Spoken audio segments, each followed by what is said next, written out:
Welcome to Minghui Radio's Falun Gong News, direct from China and around the world. Topics include news about the persecution of Falun Gong in China, local events, and special items of interest. Now for this week's stories.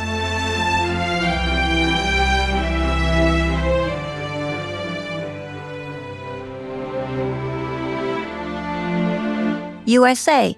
The Ohio Falun Dafa Association was invited to participate in the Martin Luther King Jr. Day open house event held at the Ohio History Center in the city of Columbus on January 19th.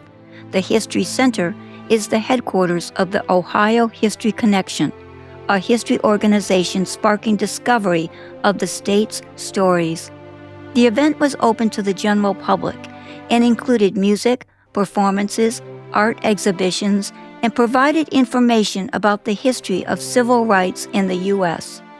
The Falun Dafa Association's exhibition showcased the peacefulness and merits of Falun Dafa in a comprehensive way. It resonated with event attendees concerned about justice and matters of conscience, since it aligned with values expressed by Martin Luther King Jr. A photographer from Ohio Media said he was impressed by the practice and invited practitioners to introduce Falun Dafa at an event organized by his company.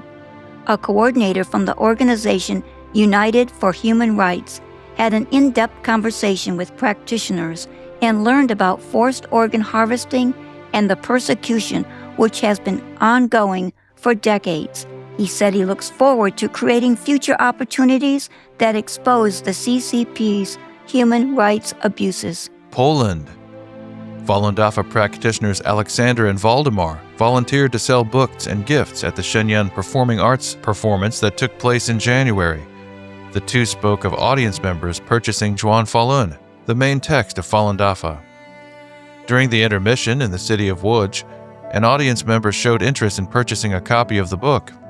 When Valdemar explained that the show existed because of the book, the man immediately said, "Okay, I want 2 copies." He hesitated for a moment and then said, "I want 4 copies. This way, all my good friends can read this book." A manager at the Center for the Meeting of Cultures Opera Hall in the city of Lublin said, "I really want to know what's in this book." She explained that her daughter brought friends to see Shenyang and that the performance was wonderful, and they felt the show was better every year, that the performances were amazing. One audience member, Miss Dania, said she did not feel well before she arrived at the theater in Lublin on January 16th, so she almost didn't come. While watching Shenyang, she reported, "My whole body, every cell could feel this impressive performance's energy. Both my body and mind were comforted. I'm very excited." The couple purchased a copy of Zhuan Falun. Business owner Sylvester Sahira was positively moved by the performance in Lublin on January 17th. He purchased a copy of Zhuan Falun and said that the person who introduced the book at the booth reported that it changed his life. The Netherlands. Falun Dafa practitioners held information-sharing activities near Markenthal in the city of Rotterdam on January 17th. They exposed the Chinese Communist Party's persecution and called for it to end. Crowds of tourists from around the world, as well as local residents, are attracted to the outdoor market every Saturday. Falun Dafa practitioners set up their booth on Vlasmat Street, which is about 10 yards from the market. They demonstrated the Falun Dafa exercises, distribute flyers, and inform the public about the CCP's persecution in China. Many people signed a petition calling to stop the state-sanctioned crime of harvesting organs from living practitioners. A passerby named Kamara said, "I've read about this online. I was shocked. I hope my signature helps stop it."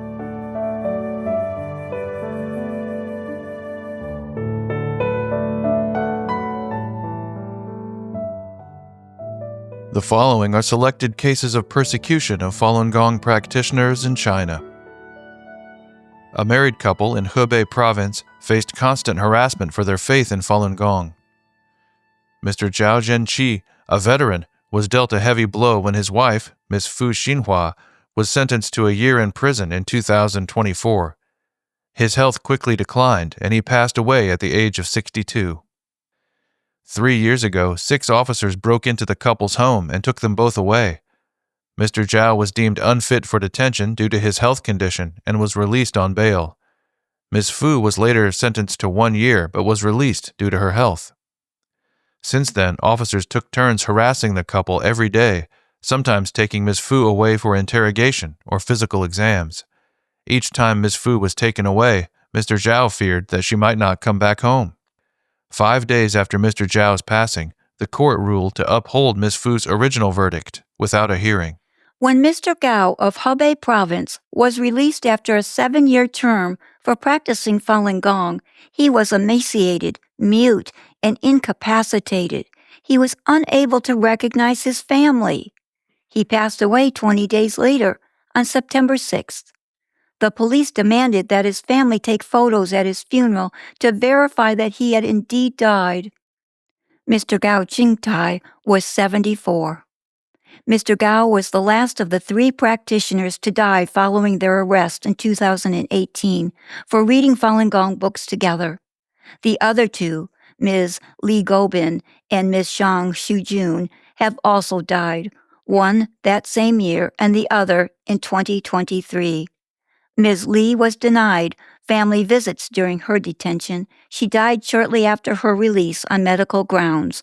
According to someone who saw her body, she was merely skin and bones after 2 years of imprisonment. During Ms. Shang's brief detention, she lost 20 pounds and died after having a stroke. She was 50. Ms. Zhao Qi was emaciated, weak, and almost blind when she finished serving a 3-year prison term for practicing Falun Gong. The abuse, torture, and hard labor she was put through in prison caused her great suffering, including the loss of her teeth. After that, she was unable to eat solid food. The Hebei province resident was unable to recover and died not long afterward at the age of 69. Ms. Zhao's passing capped decades of persecution for exercising her constitutional right to freedom of belief. Besides her last 3-year prison sentence, she previously served 1 year of forced labor and 2 other prison terms, totaling 9 years. In 2001, she served 1 year in a labor camp. 4 years later, a court sentenced her to 5 more years in prison. After another arrest in 2013, she was sentenced to 4 more years in a secret trial. Mrs. Zhao Qi always firmly believed in truthfulness, compassion, forbearance, and clarified the truth to everyone, especially those who she felt were deceived by the lies of the CCP. Although Ms. Wang Jinfang is scheduled to complete a 4-year prison term a day after the Chinese New Year, she will not be able to celebrate the holiday with her husband and mother because they passed away 5 months apart while she was incarcerated. Ms. Wang's husband, Mr. Zhang Yu, supported her in practicing Falun Gong after witnessing its positive effects on her health, but also endured tremendous pressure when Ms. Wang was repeatedly arrested and detained for upholding her faith. Ms. Wang's mother, Ms. Lu Shushan, was also extremely worried after she was arrested and died at the age of 93. She would often mumble, "When can Jingfang come home?" Because Ms. Wang remained firm in her faith, she has been subjected to torture and strict management. She wasn't told about the deaths of her husband and mother due to denied family visitation. Her family fears how she will cope with the news when she is released.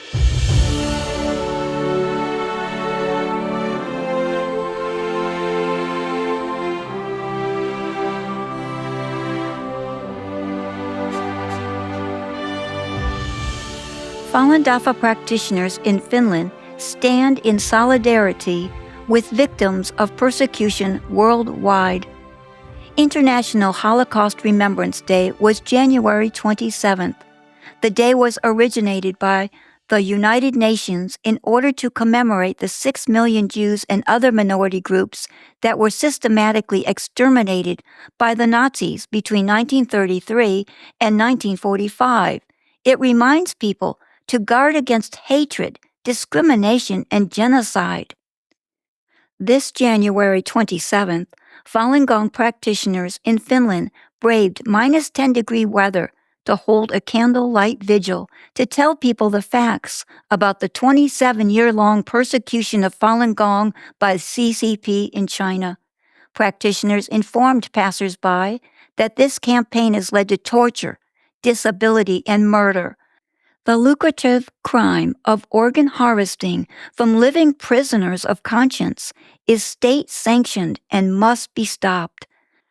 The somber candlelight vigil taking place in the cold of night moved many people who were reminded to recall history and pay attention to current human rights crisis. Those who already knew about the persecution of Falun Gong practitioners did not ask for brochures, but instead came up to sign a petition to support ending the brutalities. Some of them commented, "I hope the situation improves, and I often sign your petitions." Others said, "You are doing a very important thing." A translator named Krista commented, "This is an extremely urgent matter. The CCP is committing a crime." When practitioners told her that many young people in China are now missing, she said with tears in her eyes, "I know the present restrictions on freedom in China are terrible. You have done very well. I hope things will change." High school teacher Serpa invited practitioners to her class on religion in order to introduce Falun Gong and tell her students about the persecution in China. She said, "In Finland, we respect religious freedom and human rights." A passerby named Archie was from the Philippines. She stopped when she saw the photos of victims of the persecution during the vigil. Shocked, she said, "I did not know something like this could be happening today. This is severe, and it is taking place in such a big country like China." She said of the persecution, "Their actions are very wrong. It has nothing to do with nationality. It is about humanity. We must stop this persecution. It is completely wrong." Archie added, "I hope more people will hear my voice. Today I pray for this support. My voice may be very small, but I can make it bigger and tell everyone that this persecution must end immediately." She said she wanted to offer assistance and asked for some flyers and petitions to give to those in her social network for signatures and gather more support. During their candlelight vigil on International Holocaust Remembrance Day, practitioners called on the world at large to recognize and take a stand against all persecution. Shenyun continues to fill venues in Taiwan.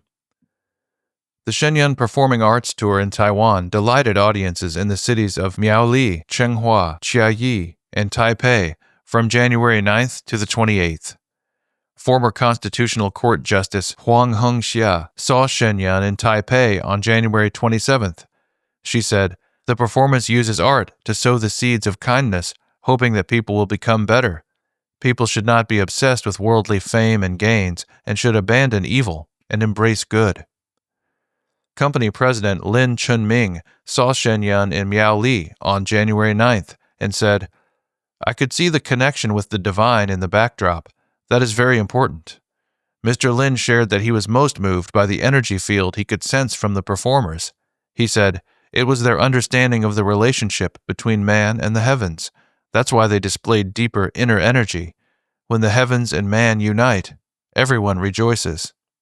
Sculptural artist Yang Ping-yu also saw Shenyun in Miaoli on January 9th.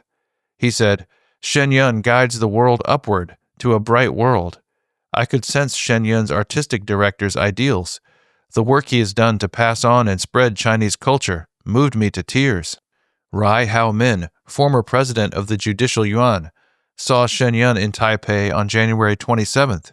He said, "All of Shenyun's programs are the essence of human society's traditional culture. I like them very much." Company president and music teacher Wei Huiling saw Shenyun in Changhua on January 16th. She shared her feelings after the last program. "I felt that I was emitting light from inside out. My whole body kept shining. This was not something we could see with our eyes. That was energy that I naturally radiated. Shenyun is truly an outstanding performance. My inner lamp was switched on. My energy also became stronger. Thank you, Shen Yun. The director of Samadhi Tang Creative Puppet Troupe, Yen Zhenhong, saw a performance in Chiayi on January 24th. He called it truly stunning. He said, "You know that there must be so much going on behind the scenes." He referred to the erhu solo performance as the pinnacle and added, "Almost the techniques for playing the erhu to its fullest potential could be heard in that piece." Former mayor of Chunan Township in Miaoli County, Ye Tsai-yi, saw Shen Yun in Miaoli on January 9th. He commented that the performance was full of divine power and said that it significantly benefits and elevates the mind. Speaker of the Chiayi City Council, Chen Zuwen, saw Shen Yun in Chiayi on January 22nd. She said, "It was not only a visual feast, but also a blessing. To cooperate so well that all the dance steps are in sync, that level of difficulty must have required training for a very long time. It was truly magical. I was very touched." Well-known sports figure and founder of an American English school, Diana Chen, saw Shen Yun in Changhua on January 17th. She described her experience while watching the opening program, where the Creator and divine beings descend from the heavens, and said, "I really saw a kind of light, a kind of positive energy that can float and expand. I really felt that divine power, very strong." She also saw a strong, compassionate energy and described the performance as art at the highest level.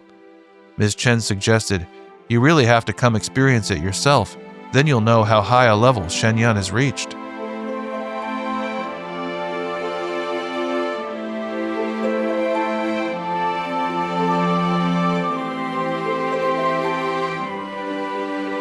Thank you for listening to the Minghui Radio Podcast.